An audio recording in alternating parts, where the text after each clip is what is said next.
I've recently had an interesting conversation with a Muslim in the comment section of a video. I'll link to it over in the description box. It's interesting not because he said anything new, but because of his insistence that there was little culture and no education present within the Arab world before the rise of Islam. Of course, the way this entered into the conversation was with the usual ridiculous claim about so-called science in the Quran. Embryology specifically.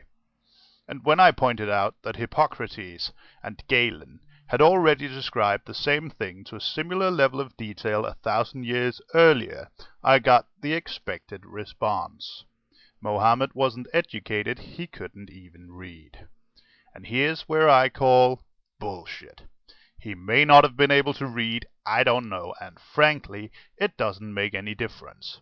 I know the Muslims are for some reason very happy to claim that Mohammed was an uneducated hick with no culture, although their reasoning for this quite eludes me. But it is a fact that Mohammed was a merchant, and as such he must have had dealings with people from all over what was then the known world.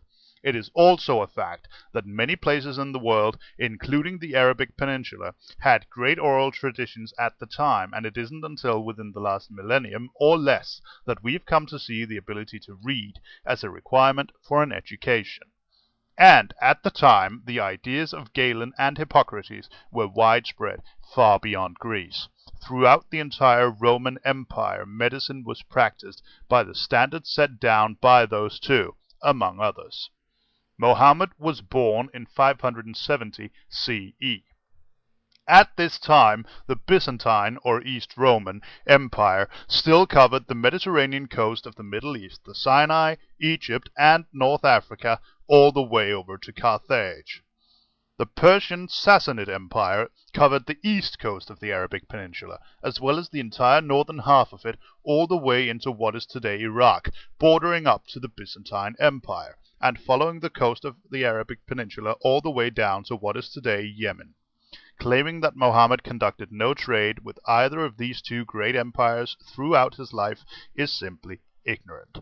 And claiming that he could not have gotten all these so-called scientific facts that he put in the Quran from the widespread knowledge available within these two empires, where we know for a fact that all this information was common knowledge, is just stupid. But for some reasons, Muslims have a tendency to bury any and all history before the Islamic takeover of whatever territory. In the Arab world, the time before Islam is referred to as Jahiliyyah, or the days of ignorance. So when I briefly pointed out that Mohammed didn't need to read in order to know these things, it came as little surprise when I got the following response. I'll let you read it yourself. Pause the video if you need to, I'm moving on. This is of course complete nonsense. The reason we see so little of pre-Islamic historical artifacts, buildings and literature from the Arabic Peninsula should be obvious. The Muslims fucking destroyed it all. And they're still working on it, suppressing pre-Islamic history in Pakistan, suppressing the Zoroastrian minority in Iran, bombing ancient Buddha statues, and so on and so forth. After 1400 years of suppressing the very idea of a pre-Islamic culture, the Islamic world has completely forgotten that there was a thriving culture across the Middle East for centuries before Muhammad was born. For a contemporary example of how the Islamic world tries to distort history, click the link over in the description box.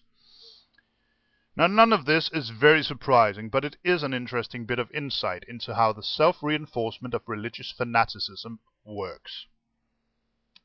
To continue the history lesson just a little further, by the year 650, Muslims had taken complete military control of the Arabic Peninsula and had driven the Byzantine Empire into what is today Turkey. In 651, the Sassanid Empire was completely destroyed, and most of it became part of the Islamic Caliphate. And yet Muslims claim that Islam has never been spread by the sword. Yeah, right. Oh well, that's enough history for today. Peace.